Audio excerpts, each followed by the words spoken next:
How's it going, everybody? Welcome to OP Entertainment. I'm Omar Darwish. I'm Pratik Cherian. And this is our review, spoiler-free, of Black Panther, Wakanda Forever. Pratik, we've kind of had a lot of mixed emotions going into this movie. I've had some opinions. You've had some opinions. Trailers have excited you, not excited me as much. You're crazy, but yeah. All I'm going to say is I really, really enjoyed this movie. Yeah. I liked it a lot. I said in our little YouTube short that it didn't give me like the grieving like catharsis that I wanted it to be, I guess. But I as a movie, it's one of the best efforts from Phase 4 for sure.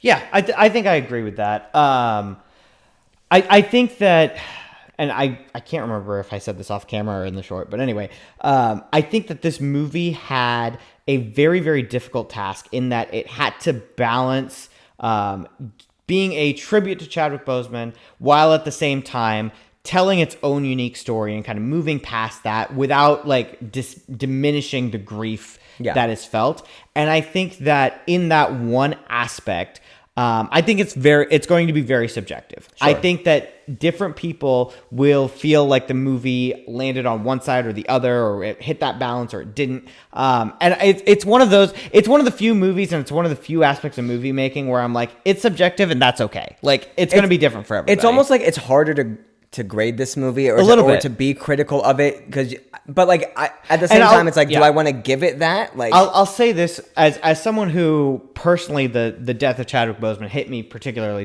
hard.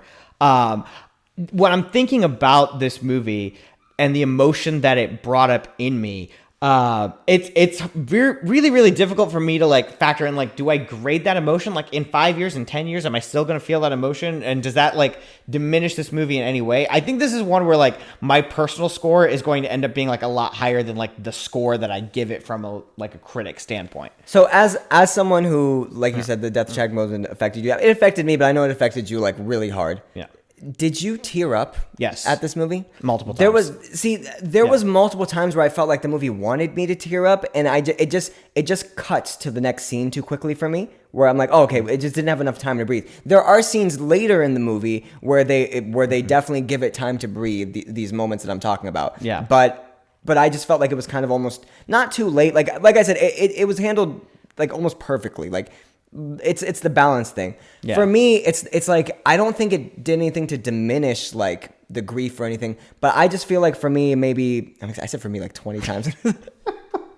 I just feel like everything is for me. This is my point of view, my perspective. I don't know why they decided not to give the audience more of like a grieving experience, I guess.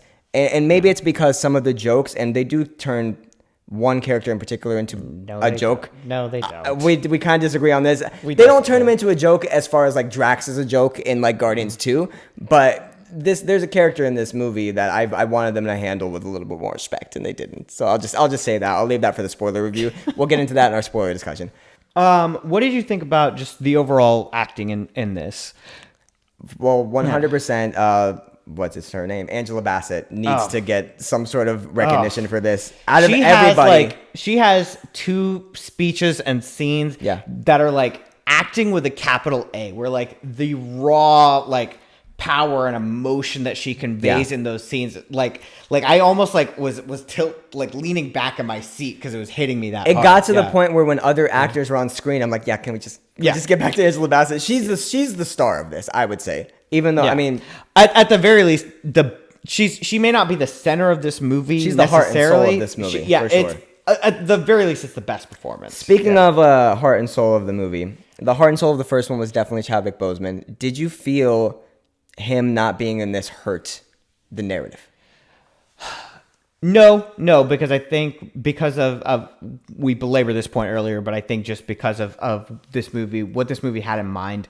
I do think that I think that in this movie and being in this world without him did highlight a lot of like little things that he brought to this world like this world specifically, that it's really hard to replicate. And I think just that balancing of like emotion and humor and light, but also like seriousness and respect that came together in such a great way in his performance as T'Challa. And like you can see moments of it in some characters, but there's no one that like consistently brings that, and that's okay because he was a fantastic actor. Yeah. And that is that an editing thing? Because I feel like there are scenes where characters do almost bring that, or they get to the point of bringing that, so to speak, and then cut to the next scene. And I'm like, I didn't feel like this movie had any pacing issues per se, but like, no, I would say for as long it is, I was locked in from start to finish. I don't think there was any pacing issue whatsoever. Yeah, and I mean, I felt like the action sequences were really well done, and they were pretty spread out enough for me that I felt like it was good. I think there's one sequence, the one that takes place on the bridge, and maybe it's because I've seen a lot of bridge sequences in superhero movies. Yeah. I wasn't a huge fan of the cinematography or fight choreography there. I thought we were almost like too zoomed in, and it like jumped around a little too much.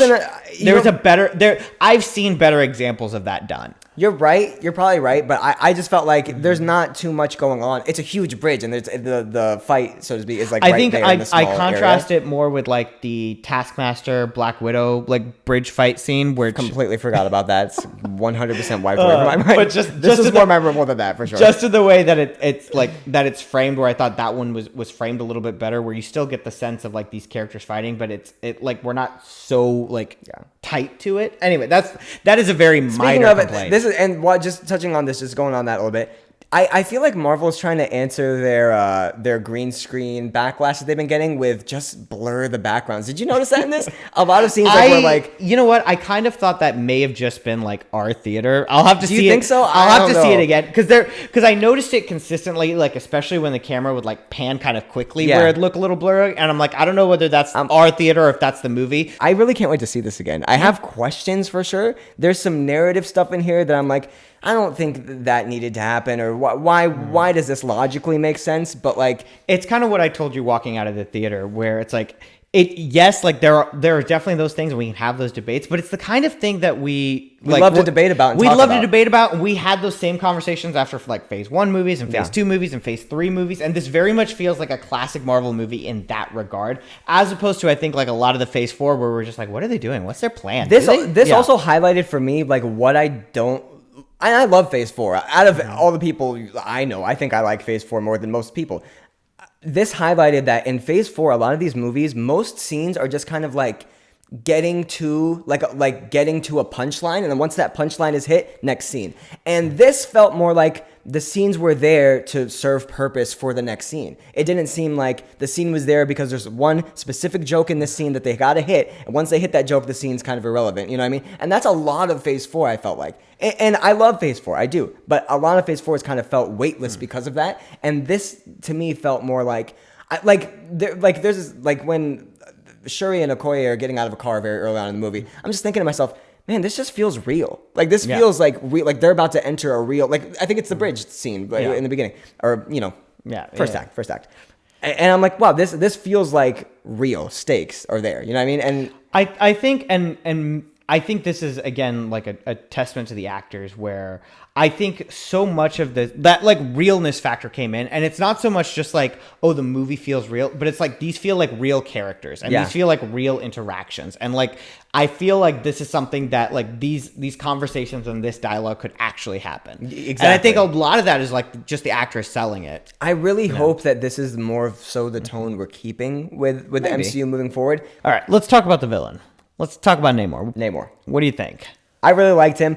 I almost wanted more of him. Yeah. And there's something that happens at the end, not with his character, but that his character kind of sparks. And we'll talk about that in the spoiler discussion that I think we both have kind of opposing views on. Okay. Why it happened. But overall, I liked his character. I felt like the representation was great. And I I almost talked about a spoiler line. We're gonna have to get into this in the spoiler review, but he mentions a line of why Talocan is where it is, and like, and I felt like that one line alone like gave me like I just want to know more about him and his story, and we get that in here for sure. But I wanted more of that. Like every time they flash back to a scene where like he's young, I wanted more of that, and we didn't get enough of that for me. But we got enough of that, but I just wanted more because I guess I think I thought he was a really, really interesting character.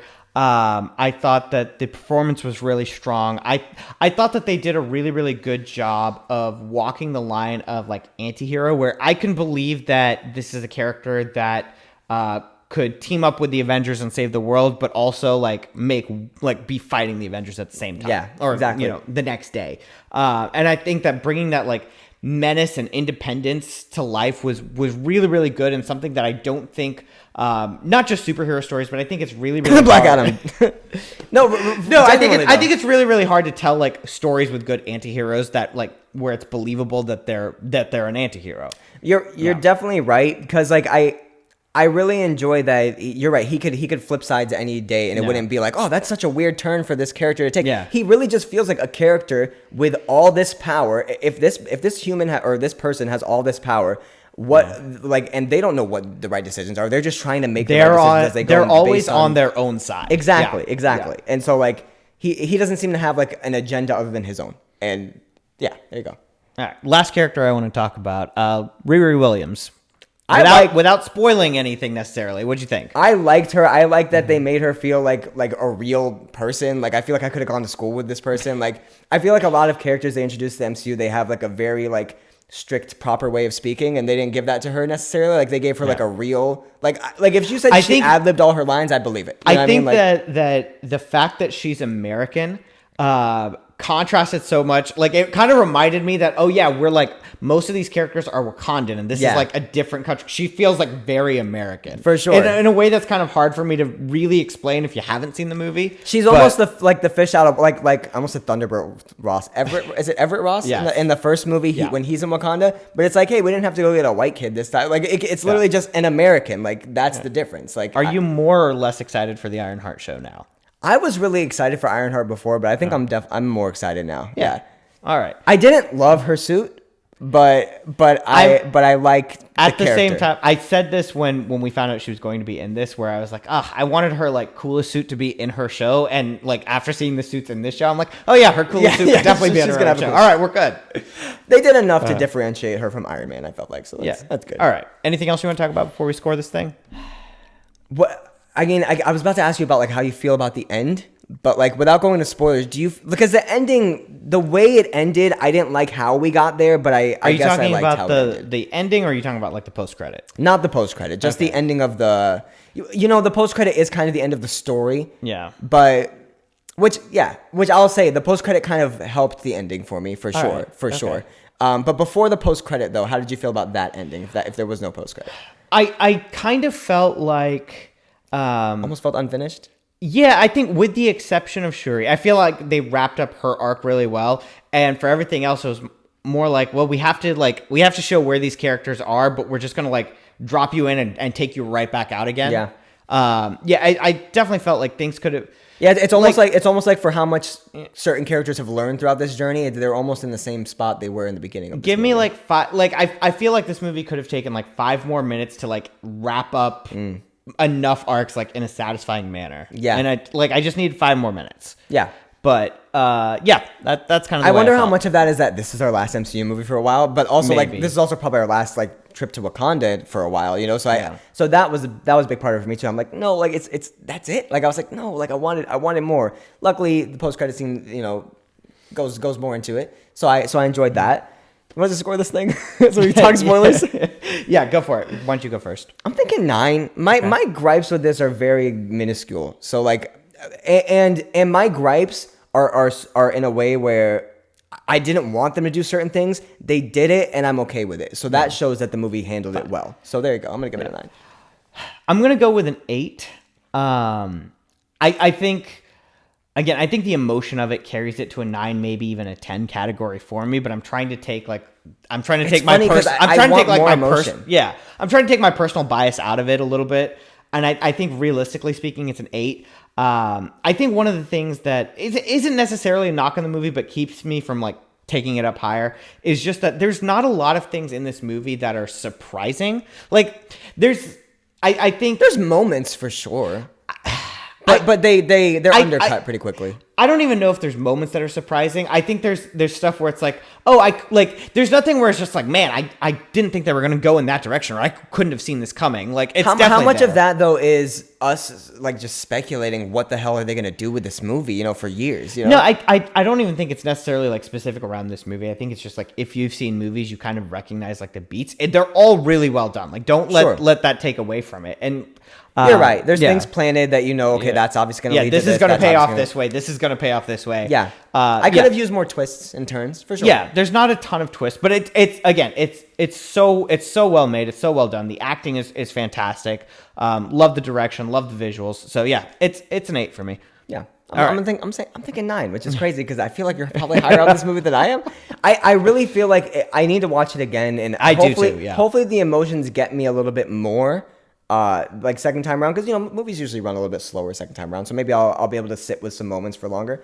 But yeah, I'm thinking 9 right now. Join us for our spoiler review. Anything you want to? No, that's it. We'll see you guys in that other video. See you guys.